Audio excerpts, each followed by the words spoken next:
Guys, welcome to this. This is going to be an audio commentary, sort of, going forward on Gears and Bones. I'd like to thank Ron McCain, my partner on the Knox, for addressing this because I am a writer and I'm trying to build content for my YouTube. So I'm going to talk a little bit more about writing in addition to still opening card packs and talking about movies and stuff like that.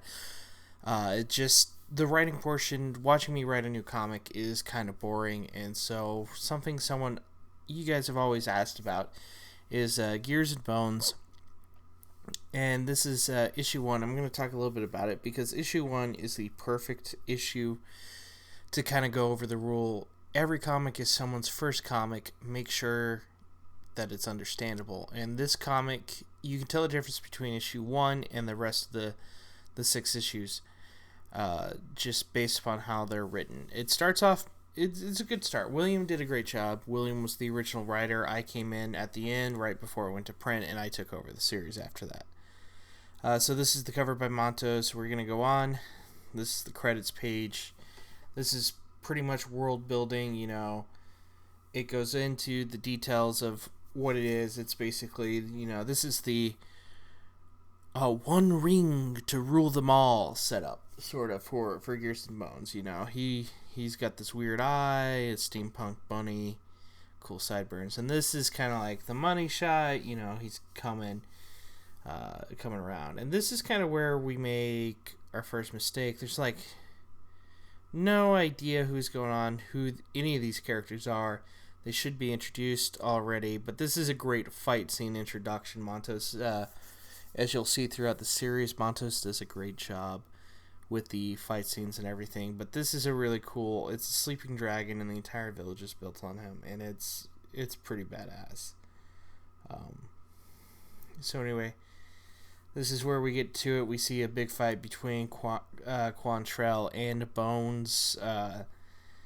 There's no mention of any names, and this is something we had to rectify later on in this next panel, where we introduce Dorvalis. This is kind of like, this right here is a flashback scene, basically how Bones was found. The whole story behind this was Bones was born with the dragon eye, and he was sentenced to be dead, but we didn't get to cover that because William set up William's a novelist, so he set this up like a novel, 200 issues. He was playing a long game.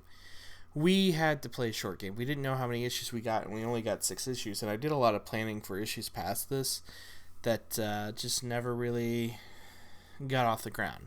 And I'm working with Ron, and we're gonna do a little special series on that.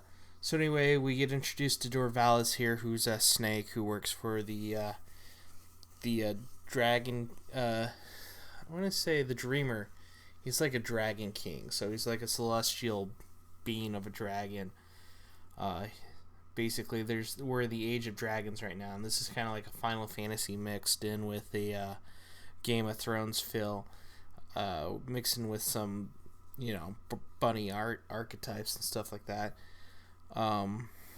We get introduced to Crystalla here by name only, which I don't understand why we would do that right there. Again, I didn't really write this issue. I just came in and made some edits on it. Basically, this is him being given the opportunity to get his freedom for his treasons against the crown because he's a pirate, he's a smuggler, he's the Han Solo type character of this world. That's how I viewed him. At least Bones, anyway. This is his nemesis, Quantrell. And here we get some more world building. If it were up to me, I probably would have cut this out because we didn't need this, even though it introduced his crew, Bones' crew, Joe Can there, slavery. There was a lot of social justice in the world book that was given. I wasn't a huge fan of it, and I wanted to throw it out, but it had already been approved, so I had to use it. And you're going to learn during this series. I'm going to teach you guys one thing: don't fight your editors. It's not worth it, especially on a project like this where you get hired. You got to satisfy them, and it was really hard to satisfy 2 different editors on here. And there are mistakes in here. I learned from them, but it made me a better comic creator because of it.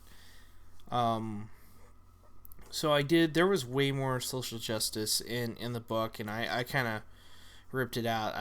I'd talk to them and I was like, why are we putting episode 1 here? We should be making episode 4. And so that's kind of the path we kind of took. So they come in and try to rescue Bones after they figure out where he is, doing the bar scene or whatever. And essentially, Dorvalis is allowing Bones to escape at this point. In comes the Fairy Wood with some of Quantrell's men in pursuit. Quantrell is the one of the king's guards who is kind of like on for pay. Wood has he's a ice fairy, and Tico is Bones' best friend, who is right here. Kind of a little bit of foreshadowing here with the axes and stuff, and that's a really good fight scene. Looks like they go through and they get to escape. Here's another thing. You don't want to wait too long to introduce who your characters are. We had to go through and change a lot of the dialogue so that you knew who was who, and you learn these characters kind of fast. So they escape from the palace, and then it's like, what's going on? What do I do? Who do I have to kill? And it turns out the big twist is his father, the king, who buried him because he was born with the dragon eye.